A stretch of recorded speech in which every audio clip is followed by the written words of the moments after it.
J'avais 11 ans. Moi, j'avais tous des copains du village, des filles, des copains, et on s'amusait avec trop rien à l'époque. On avait des petites trottinettes en bois, des petites carrioles avec des roulements à billes qu'on fabriquait nous-mêmes. Les filles jouaient à la marelle, nous on jouait, je sais pas, au cerceau, aux billes ou à la toupie. Oui. On jouait à la balle, à la corde, à la marelle, parce que dans la rue, on pouvait faire les marelles, il ne passait pas des voitures comme maintenant. Après, qu'est-ce qu'on faisait? Des cabanes, des... Je jouais à tout, nous. Du moment qu'il y avait des filles, on y était nous aussi. On jouait, maintenant les garçons, ils jouaient avec nous. Mais... Ah, les tarillettes. Les tarillettes, on jouait. Vous savez ce que c'est, les tarillettes? Oui. Voilà. Et la dinette, oui. Mais la dinette, mais les tarillettes, c'était en terre cuite. Tous les réfugiés, ils venaient à l'école aussi. Hein. On était, je sais pas, 150 minutes. Alors, prof, je faisais un côté pour les plus grands, la même classe, l'autre côté pour les ouvriers. Ah oui, L'école à Muscat. On était mixte. Moi, je suis allé de la maternelle à cette école. Jusqu'à 14 ans, le certificat d'études. Il y avait levé des couleurs le matin. Oui. Non, c'était l'été. Quand j'ai commencé, c'était M. Chabet. Elle faisait des grands, elle a des chattes. Mais moi, c'était le contre-retour, on était avec M. Chabet. Après, toutes les années, c'était des nouvelles.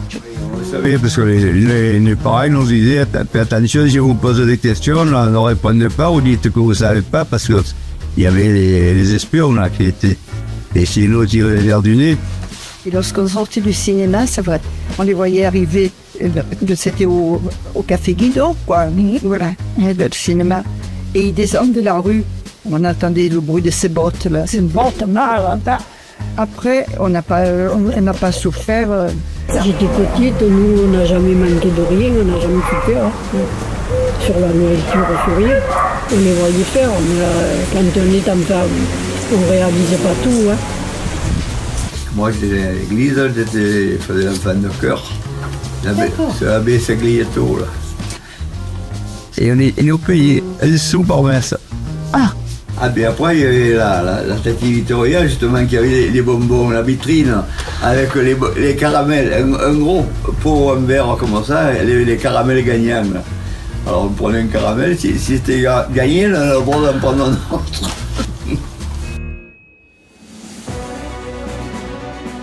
Au moment de la libération, j'avais dit, là, je suis de 35, qu'on se né là-bas à la rue Pasteur. Je m'appelle Roquebrune, Justin, né en 1933, et j'ai vécu l'arrivée des troupes. J'avais 6 ans ou 7 ans. À la fontaine de Saint-Jean, en face de la mairie, on avait les petits drapeaux. Et les Américains ils passaient avec les chars, ils nous envoyaient des chewing-gums, ils nous envoyaient des galettes. La libération, vous savez, ça s'est passé, on voyait passer les chars dans le village. On voyait passer les chars, et de temps en temps, ils s'arrêtaient aussi. C'était surtout les garçons qui allaient, vous voyez, ils récupéraient des chewing-gums, ils récupéraient des biscuits, du cornet de bif, ils récupéraient des... Ils n'ont fait que passer ce jour-là. Je vous dis, au moment de la libération, être 1500 personnes au village. La quantité de gens qui étaient venus se réfugier de la Seine, de tout ça, que c'était bombardé sans arrêt. Alors les gens venaient se mettre à l'abri au village. Et on était contents d'être libérés des Allemands. Quoi. Après, bon... On était un peu prévenus qu'on allait être libérés. C'était le général de Montsabert qui nous a libérés. On était un petit groupe. Le petit groupe s'est agrossi ensuite. Et il est arrivé 2 véhicules avec 2 mitrailleuses dessus. Ensuite, tout le monde a entouré les 2 véhicules, bien sûr. C'était l'avant-garde du général de Montsabert. Tout le monde s'est mis à chanter la Marseillaise. Mais surtout, On les voyait passer parce que j'habitais dans la rue Marseillaise. Et ils passaient devant la porte avec les chars, les jeeps, les camions. Il y avait des drapeaux à toutes les maisons, aux fenêtres. Et aux fenêtres. Hein. Ah, il y a eu le vent de la libération. Après, il y a eu l'enthousiasme de la fête. On a fait les fêtes de quartier après. C'est pour ça qu'ils ont appelé la place de la paix. Ils ont fait le bal, tout ça. Et le quartier de Briançon aussi. Ils avaient fait une fois fête de quartier là-haut. Ben oui, il y avait le bal. On avait mis des drapeaux. Les places de la paix, oui. On avait bien décoré cette place. Avec des drapeaux bleu, blanc, rouge, des banderoles. On faisait les fêtes de quartier après pour la libération. Une voisine, c'était une belle sur la Zantalis, on l'appelait, elle avait fait des frites. Ah d'accord. Elle avait fait des frites, on avait fait venir un truc de bière sous passion de Toulon. À l'époque, c'était la révolution, ouais. Et voilà, bon, les musiciens, il n'y avait pas la sono. Hein. Il avait mis les 4 ou 5 madriers sur le rocher, là-haut, à la place de la rue. Et voilà, les musiciens s'étaient mis là-haut. Là, ouais. Il est passé pendant une semaine, il est passé des chars. Et nous, on allait mendier les chewing-gums et les bonbons. Ben, après, ça a été un peu en fête, et puis tout le monde continuait la vie normale, le travail, tout ça. Je me souviens, c'était un avion américain. C'est ça. Qui s'était écrasé dans un ballon entre Limat et Danjean, là, vous voyez? Oui. Dans la colline.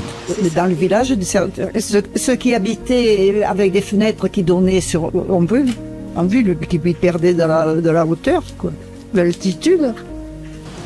On allait chercher les roulements à billets, non? Je sais tout le monde était mort et carbonisé.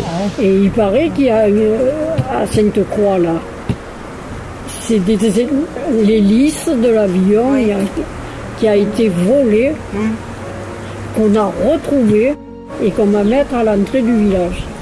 Nous, ce qu'on voyait passer, c'était les avions quand ils allaient bombarder. Et quand on voyait passer les là, avions. On les voyait passer, hein, ils passaient hors de la colline, là. Où il y a la pharmacie en bas, tout ça. Donc, c'était une grande propriété.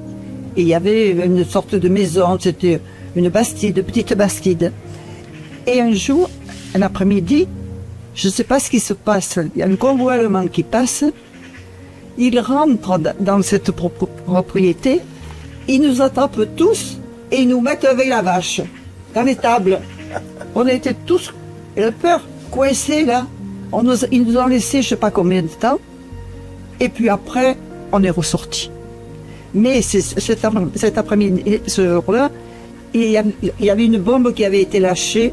Ils ont lâché une bombe au croisement des Allemands. Ils voulaient détruire la route. Entre Gapot et Beaupré. Ben oui, mon père il était en train d'arracher du pommes de terre. La bombe est tombée juste derrière, il n'a pas manqué de recours. Hein. Les Allemands ils étaient furieux, bien sûr, parce qu'il y avait un convoi d'Allemands qui passait. Et je vous dis, il fallait que personne ne soit dehors, il fallait. On était en campagne, mon père il a entendu, là, il a dit, non tu vois pas, et de suite, boum. Et ça m'avait fait un trou énorme sur la Oui, bien sûr, le trou de la bombe. Ouais. Parce que c'était un convoi d'Allemands qui passait. Eh oui, mais c'est les Américains. Et voilà. Oui, qui ont voulu bombarder les Allemands. Eh oui. Voilà. Ils voulaient viser le point de Bandol. En bas, c'était bombardé sans arrêt. Ils voulaient le détruire. Mais seulement, comme il y avait la décennale paumée là-bas, à Sifour, ça n'est pas trop bas, comme vous voyez, il avait peur de se faire.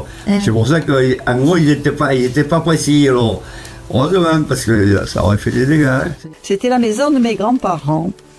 Et au rez-de-chaussée, il y avait une fenêtre, c'était leur chambre, avec des barreaux, une grille, avec des barreaux en fer, et qui était bombée.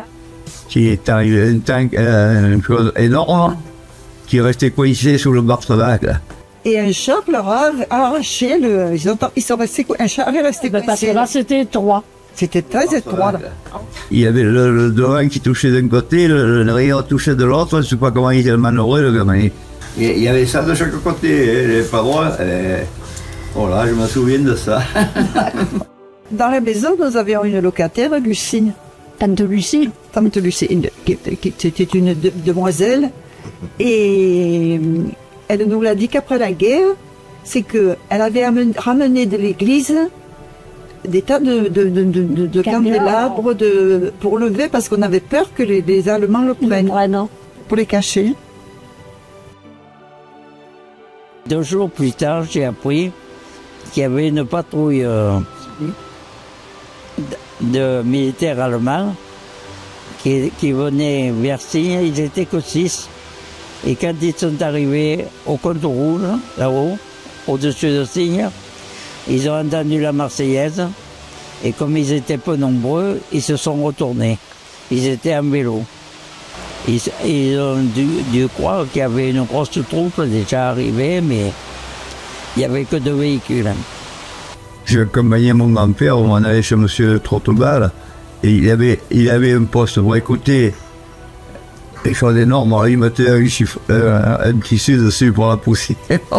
Alors il tournait le truc, ça a commencé à siffler, il y avait une lumière rouge qui s'allumait. Alors, ici, Radio Londres. On écoutait Radio Londres. On allait le voir, là, mais c'était pas tous les jours, hein, c'était tous les 2 jours, tous les 3 jours, ça dépendait. Alors, si Radio Londres, le chat, la souris, les choses comme ça, c'est tout. À la maison, la commandature, c'était à la maison à cette époque-là, là c'est la maison de Turgis. Mais elle appartenait à M. Guérin. Et là, il y avait la commandature, tous les soirs. Et grand-père, il venait, on dormait là, pour pas qu'on dorme dans le village. Pour pas dormir à côté des Allemands. Dans ma famille, on a quand même eu des problèmes, parce que mon papa avait des cars. Et il voulait réquisitionner, il y avait un car qui était à demeure dans un garage à Signes. Et il voulait réquisitionner ce car. Et mon papa ne voulait absolument pas qu'il donnait le car. Alors, il le mettait en panne, ce car. Mais les Allemands, toutes les semaines, ils venaient à la maison. Alors, maman, elle s'est énervée et elle leur a parlé en provençal. Et ils ont compris qu'elle devait les insulter. Et ils lui ont dit, madame, menotte. Je me souviens aussi, en 1942, les troupes italiennes avaient fait des grosses tranchées dans la plaine de Signes pour pas que les avions atterrissent. Mais je me souviens comme si c'était hier. Les Allemands, ils nous traitaient de terroristes, le village. Parce qu'ils savaient qu'il y avait des maquisards dans le coin. Ils disaient, le village, tout le monde est terroriste. Et ils étaient surveillés. Et là, ils ont arrêté M. Sansonetti et M. Basset, qui ont été déportés en Allemagne. Et on les a plus revus. Nous entendions, quand on allait au cinéma à 8 ans, c'était la distraction, quoi. Voilà. Mais après, on les voyait pratiquement pas. Voilà. Après, bon, il y a eu le massacre de Limat. Alors, on s'en souvient, parce que c'est quand même quelque chose qui a marqué les esprits. Alors, quand il y a eu la fusillade de Limat, ils ont descendu au cimetière pour faire la fosse, et ils ont creusé la fosse. Les Allemands sont arrivés. Ils les ont chopés, ils ont dit qu'ils voulaient y participer. Ils ne les ont pas laissé faire. Ils les ont embarqués direct en Allemagne. Là-haut, à la colonie de vacances, là, à la CCRS. Et pendant la guerre, il y avait les soldats, mais... Ouais. Il y avait les ouvriers là. C'était pas les Allemands qui... Non, c'était français. Il y avait les chevaux, il y avait les Sénégalais.